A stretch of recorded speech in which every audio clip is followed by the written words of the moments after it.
Les jardins ne sont pas des espaces naturels. Ce sont des créations de l'homme, faites par l'homme pour l'homme.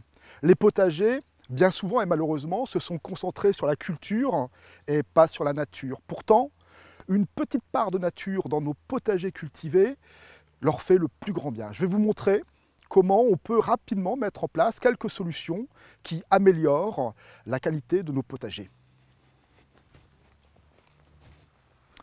Que les jardins soient grands ou petits, voire tout petits, il y a toujours une petite place pour créer un refuge pour les auxiliaires du jardinier. Les auxiliaires du jardinier sont toutes ces petites bêtes qui vont combattre les agressions dans le potager.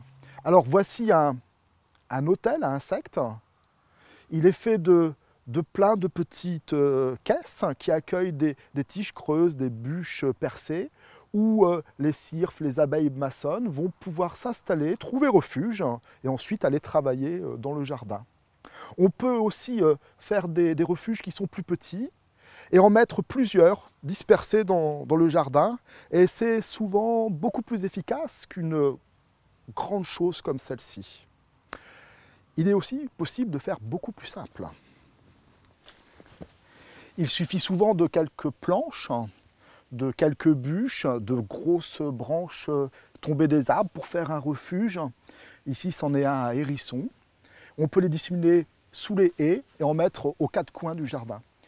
De simples tas d'herbes, de brindilles posées à même le sol attirent des insectes qui sont nos auxiliaires. Il y a les coprophages et les xylophages. Les xylophages, ce sont ceux qui mangent les bois morts.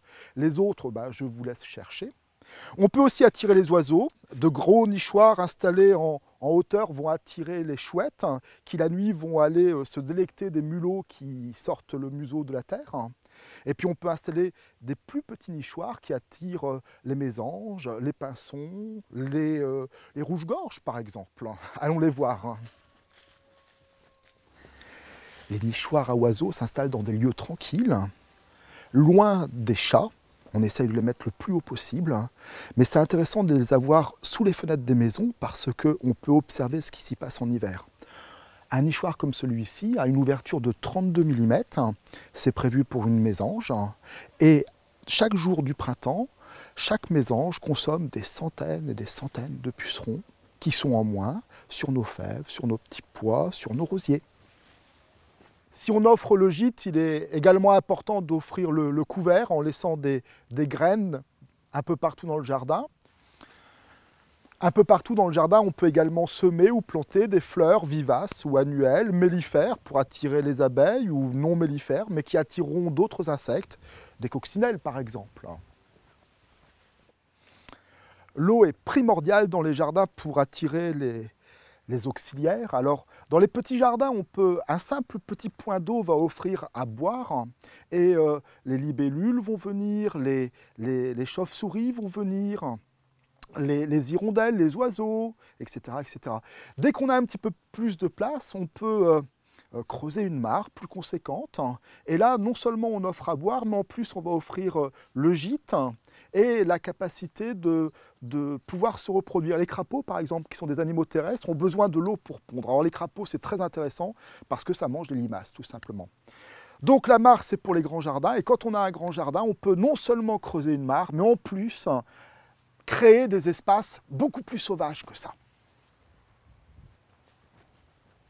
Plutôt que de tondre la pelouse partout, on peut laisser des espaces sauvages.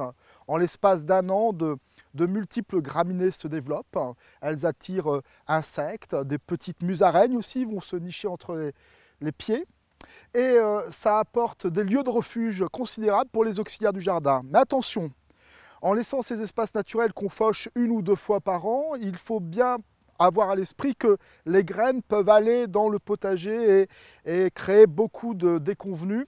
Donc il est important de laisser des espaces tampons, mais comme on a de la place, ça va, où les graines pourront tomber et où ça ne nous gênera pas. Alors, les espaces tampons, ce sont des zones de semi-culture, des zones d'allées et des haies.